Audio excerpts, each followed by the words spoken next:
And we are live. You already know who it is. My name is Mike Kyle, aka the Fantasy Vulture. I have over a decade worth of fantasy football experience, and I've continuously competed for fantasy championships over the course of the past 8 seasons. Let's make it 9 in 2021. But enough of me. I'm here for you. On today's episode of the FV Show, we're going to continue our 2021 NFL Draft Rookie Profiles, breaking down all of the incoming offensive rookie players and looking at them through the lens of fantasy football.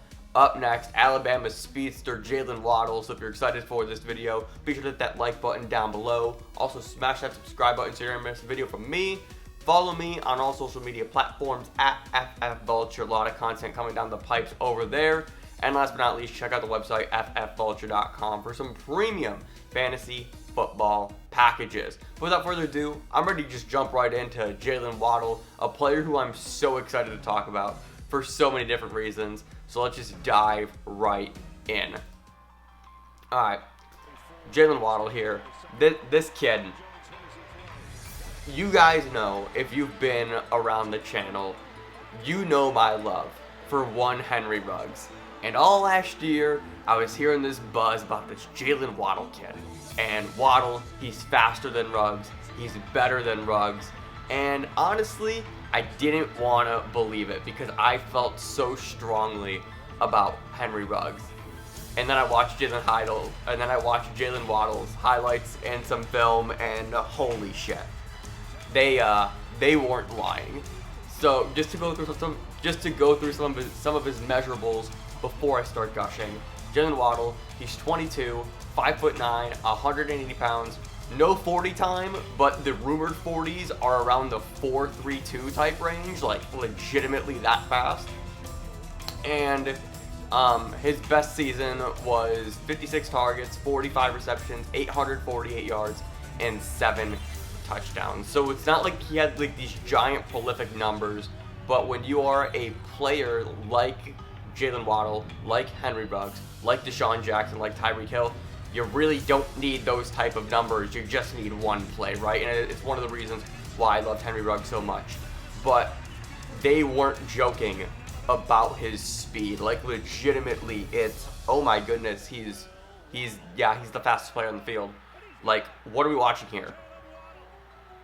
Yes, the defender fell. I get that, but even still, after catching the ball, you saw the burst that he has. And the thing about him is he's a very different receiver than Henry Ruggs despite the same speed, and that's why I'm fascinated with him right now. He's a little bit more physical, he's a little bit more dynamic. He's just I think he's a stronger force. I think like that's really what this comes down to. You watch some of the plays like that he makes, and it's just, oh, he just dominates everybody and everything.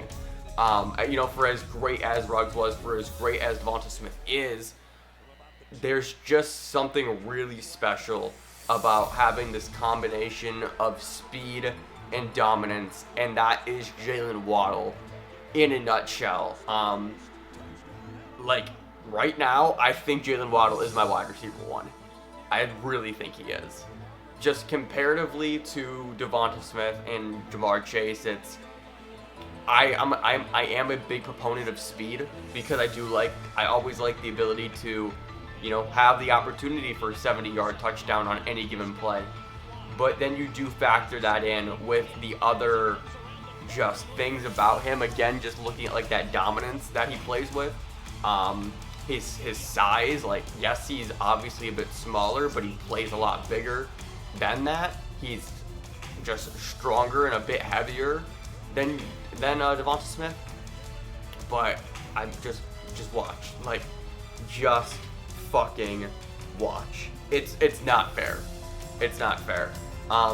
When I was looking at Henry Ruggs, one of the things that I was saying a lot of was that with Ruggs, you have the ability to score in a variety of ways, right? You can play him in the slot, you can play him on the outside, and he's going to find a way to really just get into the end zone regardless. And Waddle's on that same plane, but I like Waddle more because the big plays are just fucking massive.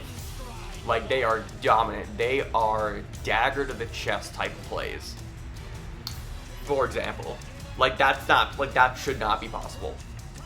Like, that is demoralizing. And I'm very fascinated and infatuated with Jaylen Waddle right now for these reasons. I'm very curious to know landing spot, because I think that plays a major impact on what happens to him, like who's based around him. Right now, my favorite one is Philadelphia. I think you pair him, Jalen Reagor, and Jalen Hurts. That would be so much fucking fun. So much fun. But we'll wrap it up with this. My comparison for Jaylen Waddle, it's not Tyreek Hill. I'm not going to give that Tyreek Hill comparison back-to-back years, hopefully. But the one that I am going to go with that I really think mirrors Jaylen Waddle's style is Deshaun Jackson. Deshaun Jackson was 5'10". Deshaun Jackson was a $175. Deshaun Jackson had that same blazing speed, but Deshaun Jackson also had that dominance factor.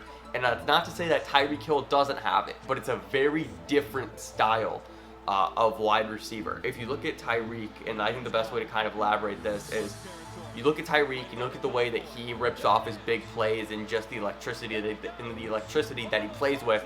It's more finesse more than anything, right? It's a combination of finesse and agility. But you look at what Jaylen Waddle and Deshaun Jackson have, it's speed and power. Not power really in terms of like, size and strength, but power is in, again, that dagger to the chest type of big play where it's demoralizing. Like, that really is the best way I can put it. So that's my comparison for Jaylen Waddle, and I literally came up with that like 10 minutes before I started recording. I was having a really hard time trying to decide who I wanted to compare him to, because the honest answer is we really just don't have a whole lot of guys that fit the mold that Jaylen Waddle is. Again, it's just a combination of speed and dominance and fear. Like, he is going to put the fear of God into you. And you just watch some of the plays that he's making throughout the highlights during the time that I'm talking, and hopefully it comes through. Again, one of the things that I really look at is your ability to pop off during your own highlights. Again, if I'm watching your highlights and I'm just kind of like, meh, like he's alright, he's okay, you're not doing your job. If I'm watching your highlights and I'm ready to jump out of my fucking chair and say, that's my dude, then that's when we're gonna, take that step further, take that deep dive, and really look at the player. There is one more thing that I want to touch on, though. Actually, let me just finish up that thought. Like, Jaylen Waddle is that. Like, just let's figure that out. Jaylen Waddle is that player that I'm talking about. But the only thing that I think is going to potentially hold Jaylen Waddle back, I want to make sure that I get my numbers right when I say this, is his best season again. 56 targets, 45 receptions, 848 yards and 7 touchdowns. That's not an ideal situation, admittedly, and it's very similar to the Henry Ruggs stats that we saw last year, and is one of the reasons why a lot of people had concerns about him. But again, just going back to how these speed guys play, it only takes one. Like, A.J. Brown this season had, I think, like 70 targets, if I'm not mistaken. It's either at 70 targets or 70 receptions. But regardless of that, like, that's the point, is you can be a superstar in the NFL without a giant monster of work, or, the production of a prototypical wide receiver one. You can get it done if you're just hyper efficient and you play in a good offense with a good quarterback, whatever the case is. Obviously, things would have been different for Waddle this past season in 2020. Had he not broken his ankle during, I think it was like week 5 of the season, but even still, through his first 5 games, he had 591 yards and 4 touchdowns, right? So he was on pace for 1,000 yards and probably most likely double-digit touchdowns as well. And it was a shame that we didn't get to see that. And again, credit to him for playing through that ankle injury during the national championship game. Didn't look great while he was playing, for sure. But it shows the toughness that he has, giving it a go, trying to get healthy enough to play and just attempt to play in one of the biggest games of his career. So that's what I got for Jaylen Waddle. Just low-key my baby boy right now, excuse me. and I can't wait to see where he lands in the NFL draft. Let me know your thoughts on Jaylen Waddle down below in the comment section. Hit that like button if you enjoyed this video. Subscribe so you never miss a video from me. I got like 20 more rookie videos coming down the pipe over the course of the next week or so. Subscribe on all social media platforms at FFVulture, and check out the website ffvulture.com. Thank you so much for watching. Remember, people come and go, but fantasy championships are forever, and I will see you in the next video.